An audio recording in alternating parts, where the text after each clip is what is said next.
ሰላም ውድ ዩቲዩብ ቻናል ተከታዮቼ እንዴት ቆያችሁ? እኔ ወንድማችሁ በጣም ደህና ነኝ። ዛሬ ለእናንተ ይዤላችሁ የመጣሁት ሜን ፖይንት እንዴት እንደምትገዙ ብለም ላይ አሳያችኋለሁ። ብለም ሊስት ሊደረግ የተወሰኑ ቀናቶች እንደቀሩ ይታወቃል። በዚህ ወር ውስጥ አፕሪል 20 ድረስ ሊስት እንደሚያደርግ ራሱ በቦቱ በቻናሉ አሳውቀዋል። ስለዚህ እንዴት አድርጋችሁ ነው ይህንን ሜን ፖይንት ገዝታችሁ ጥሩ ቶከን የብለምን የምታገኙት? ከዚህ በፊትም እነሱ እንደተናገሩት ከሆነ የተሻለ ቶከን ሜን ፖይንት ለሰራ ሰው እንሰጣለን ብለዋል። ነገር ግን መግዛት ግዴታ አይደለም። መግዛት ግዴታ ባይሆንም ነገር ግን ልክ ፖስት ላይ እንደተመለከታችሁት የተሻለ ቶከን የሚያገኙት ትሬድ ያደረጉ ወይም እነሱ ባስተላለፉት መሰረት ባሉት መሰረት ለሄዱ ሰዎች ነው። ስለዚህ እንዴት አድርጋችሁ ነው ሜን ፖይንት የምትገዙት? አሁን እኔ ያልገዛሁት ነገር ግን ለእናንተ አገዛዙንም እንደዚሁም ደግሞ አሻሻጡንም አሳያችኋለሁ። ነገር ግን እንዴት መሰላችሁ እዚህ ብለም ሜን ፖይንት ላይ ትሬድ ማድረግ ትችላላችሁ። ሆኖም ግን አንደኛው ቶከኖች ወዲያው ዋጋ የሚቀንሱ ይሆናሉ እዚህ ላይ ትሬድ የምታደርጉት እና ወዲያው ገንዘባችሁን የምታጡት ይሆናል። ነገር ግን ቦት ላይ ገብታችሁ ብትገዙም ብትሸጡም ዋጋችሁ ምንም አይቀንስም። ምክንያቱም የታወቁ እንትኖች ስለሆኑ ድሮፖች ስለሆኑ የምትጠቀሟቸው። እዚህ ላይ ግን የማይታወቁ አንደኛው በጣም ዝቅተኛ የሆኑና ወዲያውም ዋጋ የሚቀንሱና እንደዚሁም ደግሞ እዚሁ ላውንች የተደረጉ ስለሆኑ እዛ ላይ ግን ሄዳችሁ ቦት ብትጠቀሙ አሪፍ ነው። ሁለት ቦታ ነው ትሬድ የምታደርጉት ማለትም የምትገዙ የምትሸጡት እዚህ ላይ እና እንደዚሁም እነሱ ባዘጋጁት ብለም ትሬዲንግ ቦት የሚል አለ። እሱ ላይ ብታደርጉ አሪፍ ነው። እኔ አሁን የማሳያችሁ ትሬዲንግ ቦት ላይ ገብቼ ነው ማሳየው። እናም እዚህ ላይ ሜን ፓድ ላይ እንደነገርኳችሁ ትሬድ ካደረጋችሁ 600 ነው የሚሰጣችሁ። እንደዚሁም ደግሞ የፊ መጠን በጣም ከፍተኛ ነው የሚቆርጥባችሁ። ነገር ግን ቦት ላይ ስትሄዱ አንደኛው የሚሰጣችሁ ሜን ፖይንት መጠን ስትገዙ 750 ስትሸጡን 750 በአንዴ 1500 ታገኛላችሁ። እንደዚሁም የሚቆርጥባችሁ የፊ መጠን በጣም ዝቅተኛ ነው። በ0.2 አካባቢ ቢሆን ነው ቶን የሚቆርጠውና በጣም ዝቅተኛ ነው። ስለዚህ ቦት ላይ እንዴት ነው የምታደርጉት? የሚያስፈልጋችሁ ነገር አንደኛ ምንድነው የቶን ኪፐር ይሁን ቴሌግራም ዋሌት ውስጥ ይሁን ሊኖራችሁ ያስፈልጋል። ከሱ ነው የምትጠቀሙት። ቢያንስ $15 ወይም 13 $14 ቢሆናችሁ ከ9 እስከ 10 ጊዜ ገዝታችሁ ቢያንስ ከ8 እስከ 9000 10000 ድረስ ሜን ፖይንት የምትሰበስቡበት አማራጭ ይኖራችኋል። ስለዚህ እንዴት ነው የምታደርጉት? ላይ ሰርች ማድረጊያው ላይ ትገባላችሁ። ብለም ትሬዲንግ ቦት ብላችሁ ሰርች ታደርጋላችሁ። ብለም እዚህ ጋር እንደምትመለከቱት እኔ ጋር መጥቷል። በሱ እገባለሁ። ስትገቡ እንደዚህ ይመጣላችኋል። ከመጣላችሁ በኋላ እዚህ ጋር ነው የሚመጣላችሁ። እንደዚህ ያለ ነገር ያመጣላችኋል። ከዛም በኋላ እንዴት ታደርጋላችሁ? እዚህ ጋር ባይና ሴል የሚል አለ። እነዚህ ሁለቱ መግዣ ናቸው። እዚህ ጋር ደግሞ ከላይ እንደምትመለከቱት ሁለት እንትኖችን አምጥተዋል። እነዚህ ሁለት ነገሮች ምንድነው? አንደኛው የሶላና ዋሌት አድሬስ ነው። ሁለተኛው ደግሞ የቶን ዋሌት አድሬስ ነው። ቶን ያላችሁ ካላችሁ ቶንን አድሬስ ይህንን ኮፒ ታደርጋላችሁ። ሶላና ያላችሁ በሶላና ትሬድ ለማድረግ ወይም መግዛት መሸጥ የምትፈልጉት የሶላና አድሬስ ከዚህ ኮፒ ታደርጉና ባይናንስ ይሁን ባይቢት ይሁን ቢትጌት ይሁን በፈለጋችሁት ሄዳችሁ መላክ ትችላላችሁ። እንደዚሁም ቶንም ያላችሁ ሰዎች ካላችሁ የቶንን ከፈለጋችሁ ከዋሌት ይሁን ከኤክስቼንጅ ይሁን ኮፒ ከዚህ ይሄኛውን ኮፒ አንድ ነክታችሁ ኮፒ ስታደርጉ ኮፒ ካለላችሁ በኋላ ወደ ፈለጋችሁ ትሄዳላችሁ። ከዛም በኋላ ትልካላችሁ። እኔ አሁን ወደ ቶን ኪፐር ይሄድና ቶን ኪፐር ላይ ወደ 4.15 ቶን አለኝ። እሱን እልካለሁ ወደዛ ወደ ብለም። ስለዚህ እዚህ ላይ ገብቼ አጠቃላይ ያለኝን እልካለሁ። ቢያንስ አራትም ሳይሆን ማክስ ብዬ ያለኝን በሙሉ እልካለሁ። ወደ 13 ነጥብ ምናምን ዶላር አካባቢ ነው እምልከው።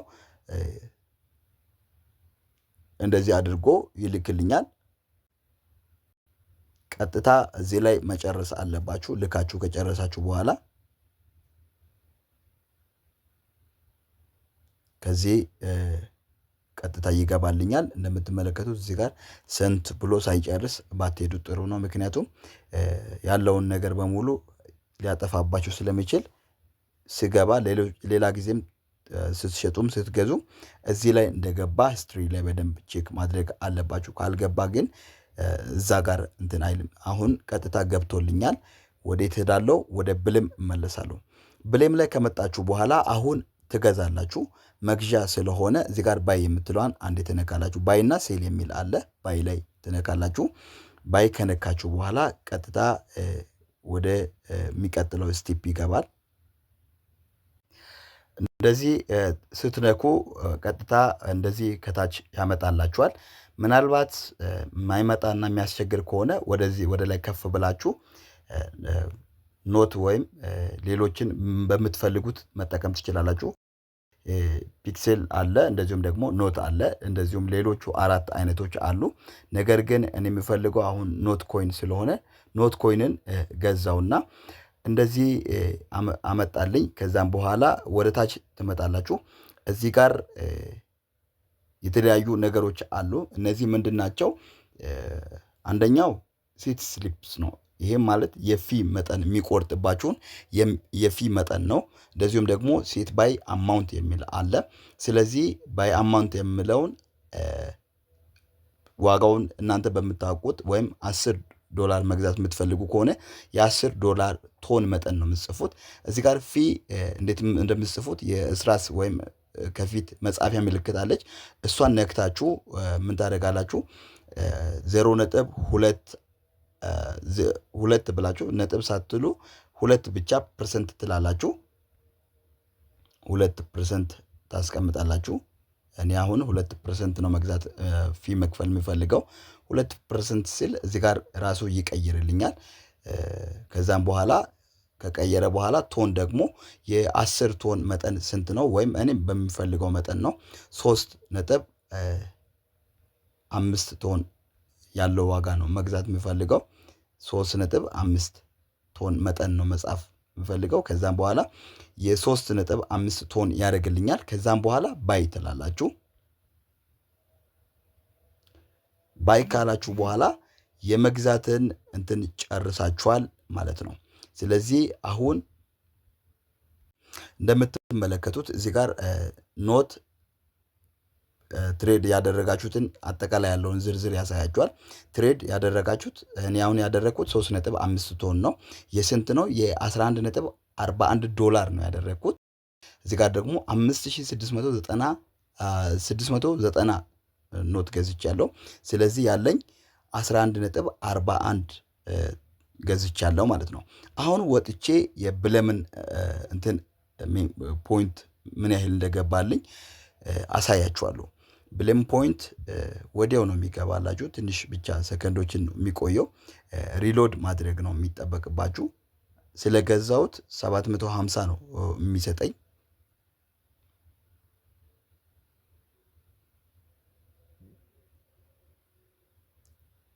ደጋግማችሁ ሪሎድ ማድረግ ነው ያለባችሁ። ምንም እንትን የለም። በጣም ቀላልና ግልጽ ነው። ትንሽ ሪሎድ ካደረግኩኝ በኋላ እዚህ ጋር እንደምትመለከቱት ቅድም 0 ነበረ፣ አሁን 750 ሆኗል። አሁንም ተመልሼ ደግሞ እሸጠዋለሁ። ቅድም የገዛሁትን ወደ ቦቱ እመለስና እንደገና ደግሞ እሸጠዋለሁ። ቅድም ባይ ብለናል። አሁን ግን ሴል ኖት ብዬ ነው የሚሸጠው። ስለዚህ እነካዋለሁ። ከዛም በኋላ እንደ ቀደሙ አሁንም ያለውን ነገር አምጥተዋል። ስለዚህ ምንድነው እዚህ ጋር ያሉትን ነገር ከመጻፊያ በፊት እዚህ ጋር ባይና ሴል የሚል አለ። ቅድም ባይ ብላችሁ ስለገዛችሁ አሁን ደግሞ እንደገና ሴል የምትለዋን ነው የሚነካት። ስለዚህ ወደ ሴል አይደለም ወደ ባይ ነው ያመጣው። ስለዚህ ሴል ብዬ እቀይረዋለሁ። እዚህ ጋር ሴል እና ባይ ብሎ ያሳያችኋል። ስለዚህ እንደ ቀደሙ እንደገና እጽፋለሁ። 2% ብዬ እጽፋለሁ። 2% ብዬ እጽፋለሁ። ከዛም በኋላ እዚህ ጋር ስንት ፐርሰንት ነው የምትፈልጉት? ማለትም ያለው በሙሉ መሸጥ ነው የምትፈልጉት ወይስ ግማሽ? እንደፈለጋችሁት መጻፍ ትችላላችሁ። ከዛም በኋላ ሴል የምትሏን ትነካላችሁ። 100% ነው መሸጥ የምፈልገው ያለኝን በሙሉ እዚህ ጋር ሴል ብዬ እሸጠዋለሁ። ሴል አለቀ። አሁን ወደ ራሴ መጥቶልኛል። እዚህ ጋር እንደምትመለከቱት ያለውን በሙሉ ሽጬዋለሁ። እንደዚህ እያደረጋችሁ ሙሉ ትሸጣላችሁ። አሁን እኔ ወደ ብለም እንደገና መለስና እዚህ ጋር 750 ነው። ሪሎድ ማድረግ ብቻ ነው የሚጠበቅባችሁ። የተወሰነች 2 3 4 5 ጊዜ ሪሎድ ስታደርጉ የሸጣችሁት ቀጥታ ይመጣላችኋል።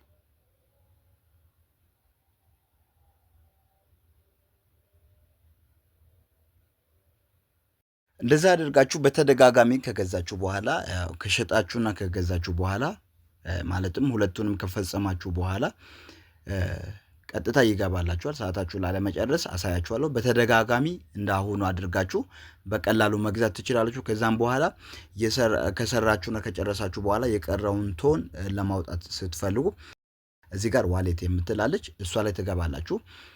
ዋሌት ቅድም ኮኔክት አድርጋችኋል። እዚህ ጋር ቶን ዋሌት የሚል አለ። ቶን ስለሰራን ሶላና የሰራችሁ ሶላናን መስራት ትችላላችሁ። ቶንን ከሰራችሁ በኋላ ቶንን አንድ ትነካላችሁ። ከዛም በኋላ ዊዝድራል ኦል ቶን የምትል አለች፣ እሷን ትነካላችሁ። ቀጥታ እዚህ ላይ ያላችሁን ማለትም ዊዝድራል ለማድረግ ከቶን ኪፐር ሄዳችሁ ማለትም ቅድም ቶን ኪፐር አይደል አድሬስ ያመጣችሁት ከዚህ ላይ ሪሲቭድ ብላችሁ እቺኛን ነክታችሁ ዋሌታችሁን ኮኔክት ማለትም እንትኗን ታመጣላችሁ። እዚህ ላይ ፔስት ታደርጉና ቀጥታ ወደሱ ትልካላችሁ። ምንም እንትን የለውም።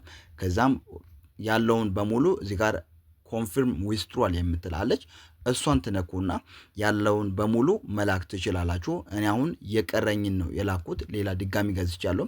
እዚህ ጋር ዋይቲንግ ፎር ኮንፊርም የሚል አለ። እሱን ትጠብቃላችሁ። እንደዚህ አድርጎ ራሱ ያስገባላችኋል። ያው ገብቶላችኋል፣ ደን ብሏል። ከዛም እዚህ ጋር ያለውን የላካችሁ ያሳያችኋል። አማውንት 0.32 ቶን የሚል አለ። እኔ አሁን የቀረኝን ነው ገዝቼ መላክ ስላልፈለኩት። ከዛም ቅድም ወደ እንትናችሁ ቀጥታ እንደዚህ ይመጣላችኋል። አያችሁ ያልነበረው ቀጥታ የኔ አሁን 32 ነው የላኩት። 0.32 ቶን ነው የላኩት። ሙሉ በሙሉ አላኩትም። ደጋግሜ መግዛት ስለሚፈልግ የቀረኝን ለመላክና ለማሳየት ነው። ስለዚህ እንደዚህ አድርጋችሁ በቀላሉ ማውጣት ትችላላችሁ። ምንም የሚያስቸግር ነገር የለም። ሀሳብ አስተያየቶቻችሁን ኮመንት ላይ ጻፉልኝ። የዛሬው ይሄን ይመስላል። ስለተከታተላችሁ ያመሰግናለሁ። መልካም ቆይታ። በድጋሚ ላይክ አድርጉ። ሰብስክራይብ ያላደረጋችሁ ሰብስክራይብ አድርጉ። ቴሌግራም ላይ ገብታችሁ ጆይን ማድረግ የምትፈልጉ የቴሌግራም ሊንክ ከዚህ ቪዲዮ ስር ዲስክሪፕሽን ላለ ገብታችሁ መጠቀም ትችላላችሁ። መልካም ቆይታ። ቻው